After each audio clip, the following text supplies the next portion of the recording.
వెనుకటి కాలములో ఓటు రాజులకే ఉండేదంట.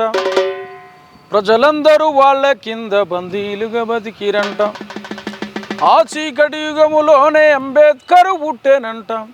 ఆకలి అవమానాలను అధిగమించి నిలిసేనంట.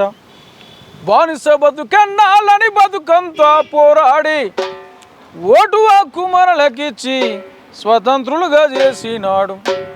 ఓటంటే తెల్ల కాగితం కాదురా, ఓటంటే కంప్యూటర్ బటను కాదురా, ఓటంటే చీపులికరు మందు కాదురా, ఓటంటే 100 రూపాయల నోటు కాదురా. నీ ఓటే రాజ్యమేల సిడయిందిరా, దాన్ని నమ్ముకుంటే నీ బతుకు ఆగమౌనురా. ఓటంటే తెల్ల కాగితం కాదురా, ఓటంటే కంప్యూటర్ బటను కాదురా, ఓటంటే 1000 రూపాయల నోటు కాదురా, ఓటంటే చీపులికరు మందు కాదురా.